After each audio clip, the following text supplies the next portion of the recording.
So Tori, you want to try this male spooning thing out? Actually, I'm cold enough right now that Oh, all right. that may be a possibility.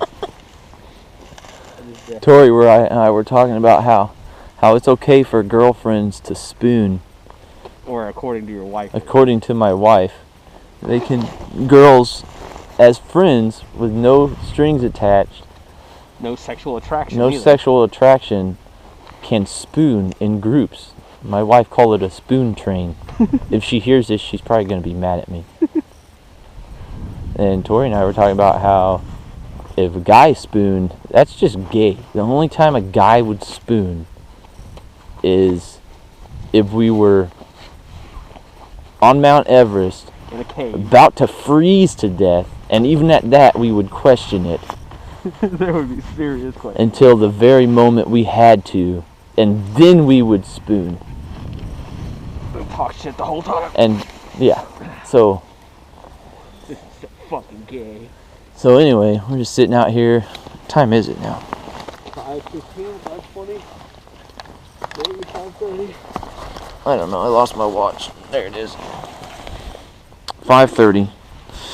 It's 5:30. We were sitting out here. We have an hour and 10 minutes until shooting light. And there are a ton of people to compete with today. So hopefully we get some ducks. There were actually quite a few ducks out here when we got out here, so we'll see what happens.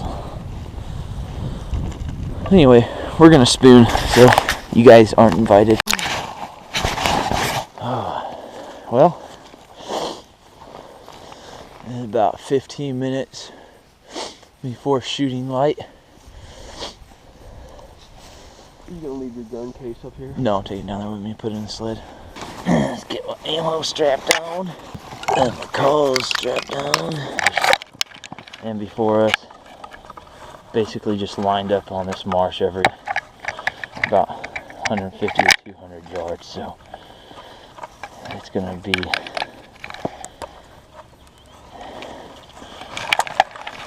like the Wild West out here. Usually end up killing them halfway through anyway. One of them ends up scaring off freaking ducks, but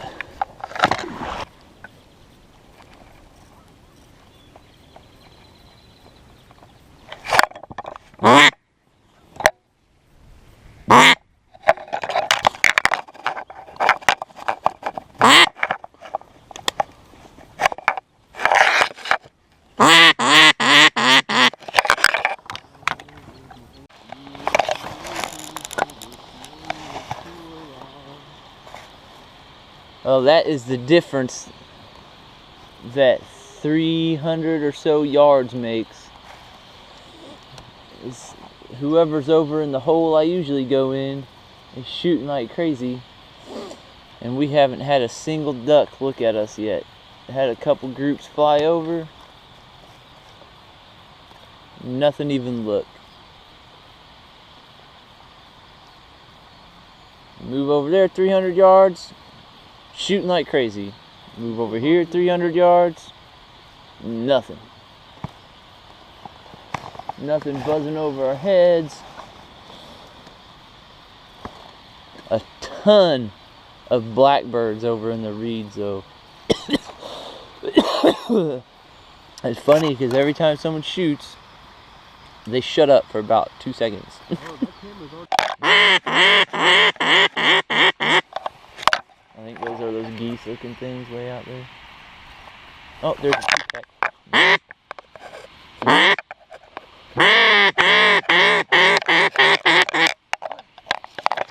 What?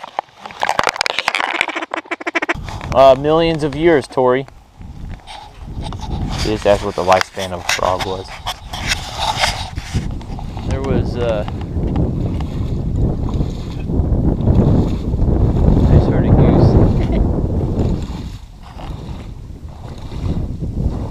Yeah, anyway, there's probably at least 100 ducks flying over us. But we got a group over there, and the GoPro ain't gonna pick it up. There's a group over there, and then there's a group over here, a group right here, another group further down there that I can see, And I think there's even one more group down here on the other side. They're like shooting across the water at each other. And then we're right here. But Tori decided to take a cattail to the eye, so the birds that did come in low at one point in time, he was injured. We had a man down.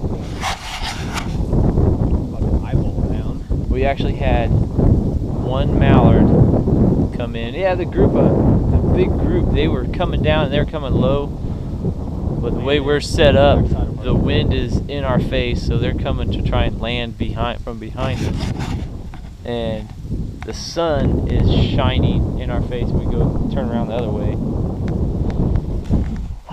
If it was cloudy, we could just set up over on the other side, but so anyways, we have moved and we were facing the other way, and these ducks kept coming in and coming low, but everybody started shooting. Like, I don't blame them. I was trying to do the same thing. They came in close enough. Then wait a little bit longer, we moved again, and there's a single. But we had a mallard drake come in and just hover right by the mojo. It was like shooting a static target. It was perfect. I stood up, blasted him. That's the only bird we've gotten so far, is that one mallard drake. But hey, I mean, usually I come out here and get 2 or 3 teal, so that one mallard drake is worth 2 or 3 teal. So, anyway, that's where we're at right now. And only one group has decided they're going to pack up and leave, but they're taking forever to pack up. They've been packing up for like over an hour. Feels like. Back here, behind Tori, that's a no-no place. You can't go back there. But can't even walk in there. Can't even walk in there. None. So I feel like I cheat when I come down here, but this is a legal pond. That's not a legal pond. I feel like I wish I could walk across that pond and scare up all those ducks. Oh, dude, we saw probably 1,000 geese take off of that pond. You could hear it sound like a truck driving down the road, and they were, I don't know, truck driving down the highway. Probably 400 or 500 yards away. And they just took off. Gone. Ton of geese. A gaggle of geese. Big gaggle of geese.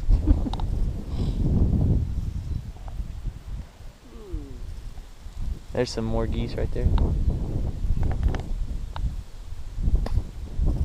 But now we've moved again into these tall reeds and have the mojos set up, so if they land, try and sit on top of the mojos again, then we'll be able to hit them. And we're pretty well covered in the reeds. We had a group fly over and we had put our sunglasses on. I think the sunglasses glared and they saw us, because they were looking like they were going to land, and then they decided they didn't want to have anything to do with us. But that's where we're at right now. Black Friday. It's as busy out here as it is at Best Buy. How'd you know? Because I know you. Well, our day just went from crap, and this is the same thing that happened last time I was out here. People are shooting. As soon as everybody decides to pack up and leave, which it's late now, it's like noon almost. As soon as everybody decides to pack up and leave, that group flew over, and we were way down over here. I'm like, well, dang it. So we were like, all right, well, we'll give it 30 more minutes, sit in the reeds again. Nothing flies, we'll pack up and go home. These guys were all packed up, standing on the berm. Those guys are gone. Those guys are gone. The only ones out here sitting and hunting still. About 20 minutes into our 30 minutes, a freaking 6-pack just comes in. I see him coming in. I hit him with a call, and then I lost him. I stood up to look for him, and I just hear him buzzing, and they literally buzz right in front of us, almost right at the mojo. Came across us, And out of, I think it was 6, it was either 5 or 6 that locked up into the decoys. We got 1, 2, and this girl thinks she's alive, but her neck's broken.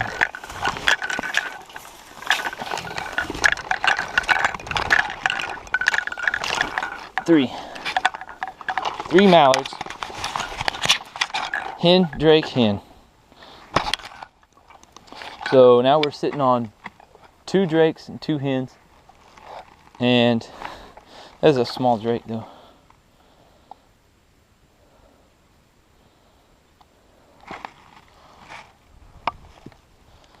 So we're gonna do it again.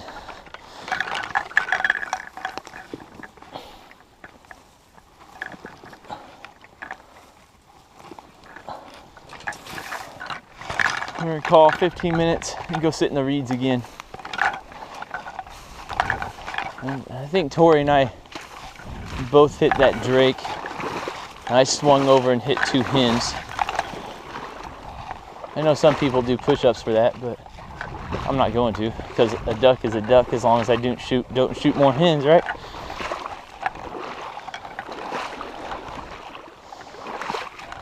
This is also how it was last time. I freaking couldn't hit anything at the beginning of the day, and then halfway through my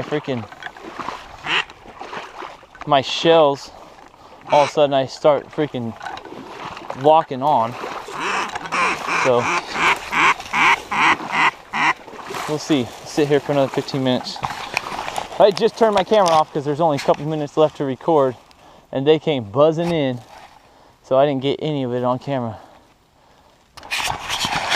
because I suck as a cameraman.